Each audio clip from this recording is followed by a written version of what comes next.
Good evening.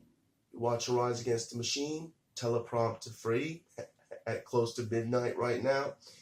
It's at the very wee end of January 23rd, about 10 minutes to midnight.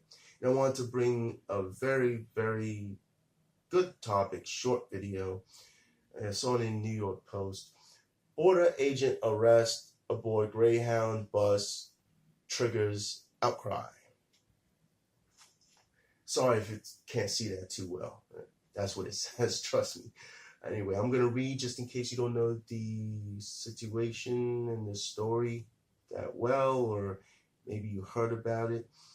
A woman from Jamaica who overstayed her tourist visa was removed from a Greyhound bus in Florida by border agents who allegedly asked riders to provide identification, prompting an outcry from immigration advocates who question the legality of the inspection. U.S. Border Patrol officers took a woman into custody and shot passengers as they looked on during a stop along the Orlando to Miami route. In a statement to the Miami Herald, the Border Patrol officials confirmed that the woman was let off the bus after one of the officers removed her luggage from an overhead bin. She was later arrested and transported to a Border Patrol station before being turned over to Immigration and Customs Enforcement officials for removal proceedings. The subject was an adult female that had overstayed her tourist visa. The thing is here is that they tell us that the immigration advocates had raised awareness to this situation. Apparently in protest over it. And this is the thing. She had overstayed a tourist visa. A tourist visa has nothing to do with immigration. So why are the immigration advocates even worried about this story here, this situation? This has nothing to do with immigration. You're wasting your time, resources, and the taxpayer dollars that are spent for advocating immigrants, and you're wasting it on somebody who tried to overstay their visa. Now, let me tell you something from living in New York City.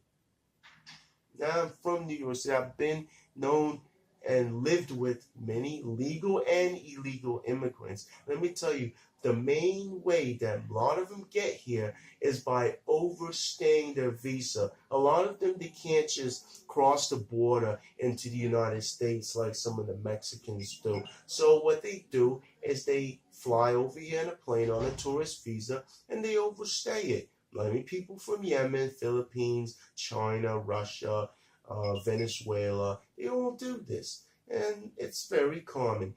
This is the reason why Border Patrol does this. And how do they do it? They ask for ID. Now, immigration advocates were raising a protest because they feel that this is a violation of the Fourth Amendment. Now, it says here, the Miami Herald even says, notes that what might appear to be a violation of the U.S. Constitution's Fourth Amendment, which protects against unreasonable search and seizure, has been common Border Patrol practice for more than a decade.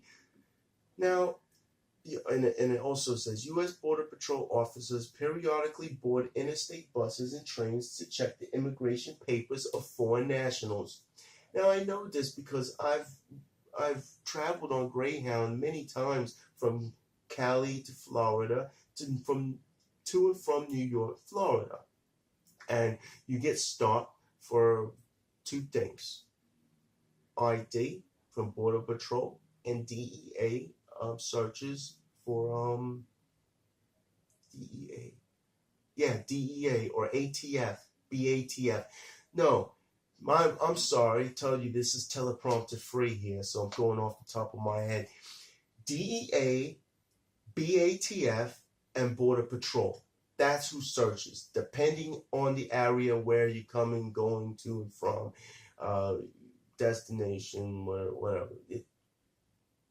Just like if you're walking a nice area of town, you're not going to be, most likely not going to be asked for ID by the police. But even if you're a white boy walking around in the middle of Harlem, yeah, you're gonna be asked for ID by the police. And if you don't have one, well, they have reason to bring you in. You know, and even if you're not doing anything wrong, it's after the inquiry that they find out. And that's the reason why when the Border Patrol gets on the bus, they ask for ID. They don't ask for immigration papers. It's kind of misleading for them to say they ask for immigration papers of foreign nationals, but they really don't. They ask for ID. If they see a USI valid ID, and you could any language, nationality, creed, color, race, religion, sexuality, sexual orientation, gender, doesn't matter. They keep it moving. You have a nice day. Then they go to the next person. They got a passport. It's not a U.S. passport. Okay, well now you have proven you are an alien. So now they have the right to investigate and see if you are a legal alien or if they need to deport you. Or if you have any crime record or anything, they can find out. Just because they know now you are an alien. So in this situation, sorry, I'm going on. It says one passenger on the bus, Raquel Quesada, told CBS Miami that everyone on board had to show U.S. identification or passport. So as we can see from here, Border Patrol followed rules, regulation, proper protocol in the inquiry and finding out that this woman had overstayed her visa. And before we go back to this Fourth Amendment thing, let me go to a simple thing that anybody can do. Official website of the Department of Homeland Security. Anyone can do this thing, which makes me wonder, what kind of people are these immigration advocates anyway? Because they're supposed to be able to be like advocates and help and give advice and fight and lobby for and all that. Shouldn't they be a little educated? Huh? Aren't they supposed to be smart?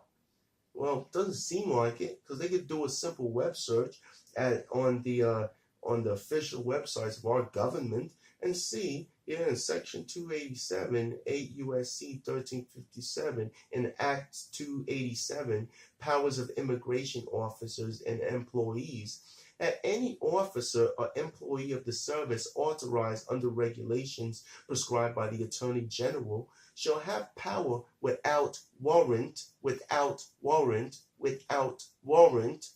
to interrogate any alien or person believed to be an alien as to his right to be or to remain in the United States.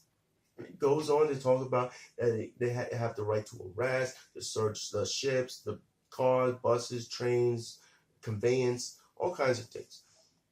The point is that they can do it without warrant. And the way you do it without warrant, without being intrusive and discriminatory, is by simple. Ask for ID. That's it. Because you could be anybody. Just ask for ID. Basically, with that kind of tactic, the offender snitches on themselves, so to speak. And I think that's what the whole embarrassment of the left is on this thing. So really, they see that the woman was the one in the wrong, because they know that this is a very common exploit, using overstaying a tourist visa. And they know that this sounds fishy from the very beginning. She went to visit somebody, overstayed the visa, then moves out with somebody else, leaving to Miami. She's not trying to go back home. It's pretty obvious. And the thing is that you see how a little ignorance in the law could shape someone's opinion, and might shape their opinion in the wrong way, influence their thoughts and their opinion towards something that could actually be detrimental to our country, or something that's not even the law, and fighting for something that is not even a law. Well, This is why I believe to rise against the machine, we need not just conviction and moral standing, but we need education. And it's important to educate others so others know our laws and how to stand for them and to support the people that are doing the job and following our Constitution and the laws of our country. Because these Border Patrol agents, they got a hard job. They really do. And not everybody, just like police, not everybody likes them. They are in service for our country.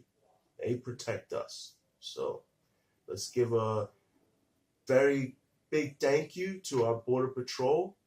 A thank you to President Trump for authorizing our Border Patrol to start doing their jobs again after being tied by President Obama. And thank you for all my supporters and my audience out there.